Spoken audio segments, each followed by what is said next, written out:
Paksiw na buto-buto recipe for today's video tayo mga kananay, dahil sigurado kung magugustuhan nyo na naman ang ating ulam idea recipe for today.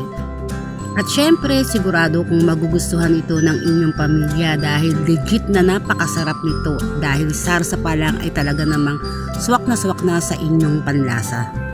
So start na po tayo. Una ay naglagay lang ako ng mantika, tapos inilagay ko na yung ating buto-buto.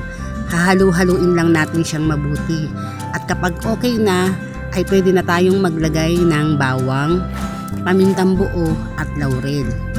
Mag-add din tayo ng 1/2 cup na toyo, 1/3 cup na suka, at 1 cup na tubig. Lulutuin lang natin at pakukuluin natin siya hanggang sa lumambot yung kanyang buto-buto.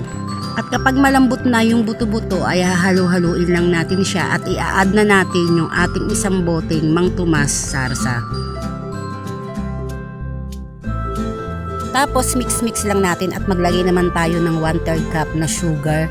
Tapos pabayaan lang natin siya na kumulo ng kumulo hanggang sa lumapot yung kanyang sarsa. So napaka-easy at napakadali lang lutuin ito mga kananay. Kaya kung nag-iisip ka pa ng ulam idea for today ay subukan mo ang recipe na ito. So ayun lang po mga kananay, maraming salamat po sa inyong panonood. Kain po tayo!